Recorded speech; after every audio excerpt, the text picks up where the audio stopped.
A realização do Congresso da Sociedade Europeia, do 8º Congresso da Sociedade Europeia de Oftalmologia, em 1988, em Portugal, foi um acontecimento, na verdade, grandioso, que se revestiu de uma elegância muito particular e de uma dimensão científica e cultural invulgares. A memória da Sociedade Portuguesa de Oftalmologia confunde-se praticamente com a memória dos principais serviços hospitalares nacionais. A direção da Sociedade Portuguesa de Oftalmologia entendeu que deveria ouvir o testemunho dos seus diretores para nos apresentarem o essencial da sua memória em termos científicos, em termos profissionais e históricos. Eu quero, antes de mais, agradecer aos promotores desta iniciativa e felicitá-los por ela, porque o registro histórico dos acontecimentos é um ato cultural, é um compromisso cultural para com as gerações mais jovens e para com o futuro. Não deixar os acontecimentos, as realidades, as existências, as vivências na neblina obscura do tempo. Portanto, aos promotores, parabéns. No que me diz respeito, muito obrigado por terem vindo até mim. O hospital em que se insere hoje, que se chama Hospital Diegas Muniz, era o antigo Hospital do Ultramar, o Hospital Colonial de Lisboa, assim era designado quase que indiferentemente. O hospital foi criado em 1902. A consulta de oftalmo, inicialmente não havia organização hospitalar por serviços, quanto muito de medicina e cirurgia. A consulta de oftalmologia era feita, os doentes que tinham problemas oftalmológicos eram enviados à consulta dos hospitais civis de Lisboa. Só mais tarde, em 1949, 50, surge, é assinalado uma revista do hospital de então, é assinalada uma consulta regular de oftalmologia feita por um voluntário, um oftalmologista voluntário, que era nem mais nem menos que o saudoso e distinto clínico e humanista, o doutor Henrique Monjardim. Como colaborador, tinha outra figura que nos deixa ecos de consideração nas nossas memórias oftalmológicas, que era o Dr. Monteiro Grilo. Assim começou o serviço de oftalmologia propriamente.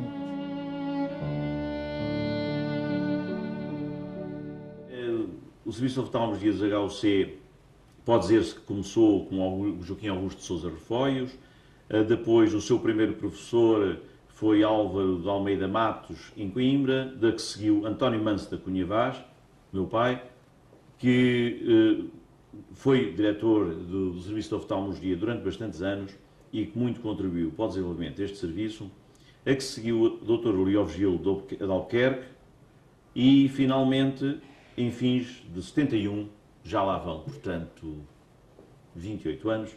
Eu poderei dizer que é um serviço de oftalmologia que procura responder às necessidades e às obrigações que tem, tanto no nível assistencial, como no nível de ensino, como no nível de investigação, que é um serviço que dignifica Portugal a qualquer nível internacional e é um serviço que eu poderia comparar sem me sentir profundamente diminuído com qualquer serviço europeu, claramente, e mesmo com a maioria dos serviços americanos. Tenho muito gosto em estar aqui, sentado, junto do meu querido amigo e atual diretor do serviço, Dr. Coelho da Silva, que foi meu colaborador quase desde a inauguração do serviço. E está aqui, por exemplo, esta fotografia que documenta o primeiro aniversário. Exatamente, foi 28 de dezembro de 1960, o primeiro aniversário do serviço, e as figuras que aqui estão, Dr. Silva Pinto, Doutor Martins Moreira, professor Castro Correia, doutor Souto de Moura, o professor Hernani Monteiro, o doutor Manuel de Lemos. Vou pedir ao senhor professor Falcão Reis para dar uma ideia de como recebemos a longa história do serviço de oftalmologia, o elevado prestígio alcançado a nível nacional e a nível internacional, o modelo organizativo, a qualidade e o empenhamento dos profissionais que aqui trabalham constituem a garantia de que no futuro o serviço de oftalmologia vai continuar a ter um papel da maior importância, quer no ensino, quer na assistência oftalmológica a nível nacional.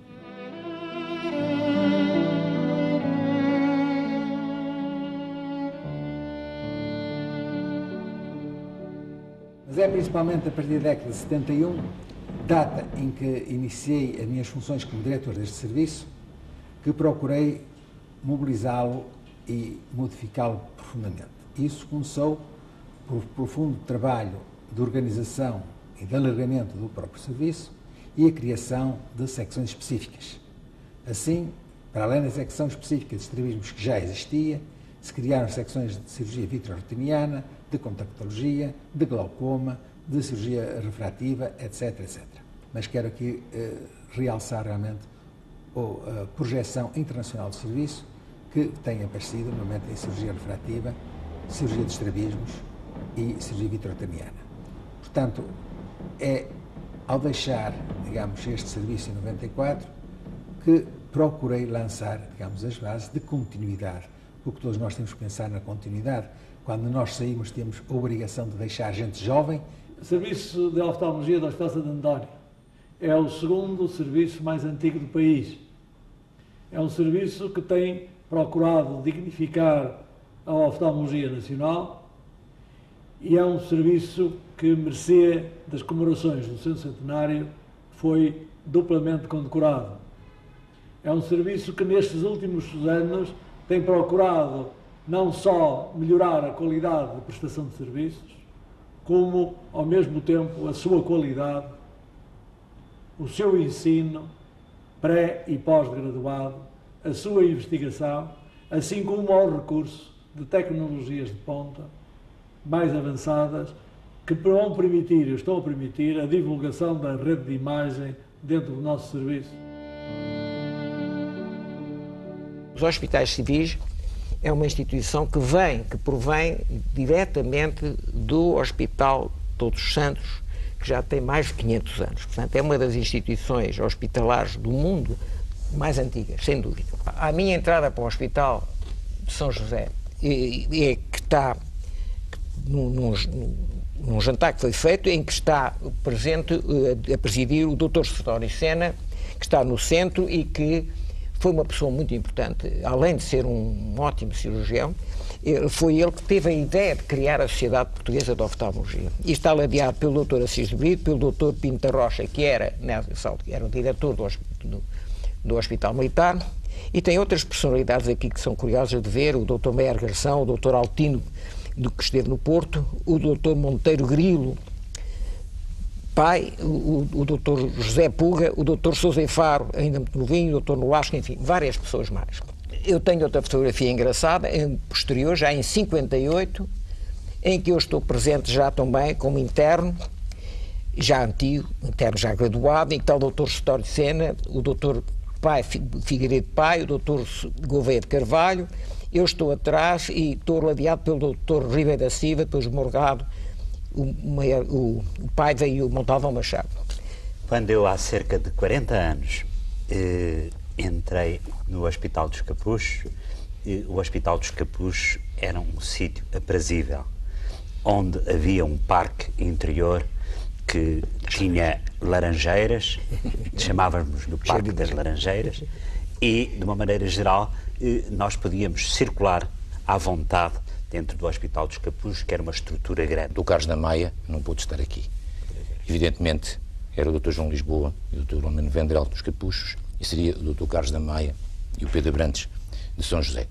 Portanto, é uma honra para mim representá-lo também, mas a presença dele está. É isso que eu queria transmitir do Dr. João Lisboa e do Dr. Vendrell. Assim. O interesse de ver que, em 1902, Borges de Sousa funda o Hospital de São José. No Hospital de São José funda o Serviço de Oftalmologia. E é o mesmo Borges de Sousa que, em 1931, funda nos Capuchos o Serviço de Oftalmologia. Portanto, até tivemos o mesmo fundador. Quer dizer, o mesmo fundador foi, em São José e nos Capuchos, personalizado na mesma pessoa. Vemos que até houve, não só o fundador comum, que houve nesta evolução de diretores, nas pessoas de Assis de Brito e de Sousa e Faro, diretores comuns, quer dizer, portanto, aos serviços. Os hospitais civis de Lisboa foram sempre um viveiro de bons especialistas que foram treinados de uma maneira exaustiva. Basta comparar, por exemplo, os currículos do meu próprio currículo, que quando saí tinha apenas 7 cataratas feitas, com os currículos que hoje em dia qualquer interno, ao sair, apresenta de 70, 100, às vezes mais cataratas efetuadas. Portanto, o treino é hoje em dia uma parte importantíssima, não só no campo da cirurgia da catarata, mas também dos tratamentos com laser. Eu penso que o Hospital São José, mais antigo, Hospital Centenário, em breve, mas também irmanado com o Hospital dos Capuchos, a sua oftalmologia marcou neste século e na primeira metade deste século a pós-graduação de oftalmologia nacional. A educação médica continuada, tal como a pós-graduada ainda se mantém, é muito marcada essa atuação, e os médicos, tal como disse o Dr. Vendrell, que saem destas casas, distribuem-se pelo país e têm marcado uma posição de relevo. A história da Sociedade Portuguesa de Oftalmologia começa realmente a confundir-se com a história da oftalmologia portuguesa. E hoje já é facílimo encontrar nas subdivisões que a Sociedade Portuguesa de Oftalmologia foi fazendo, praticamente tudo que se aprofunda, faz ou se pretende fazer na oftalmologia do mundo.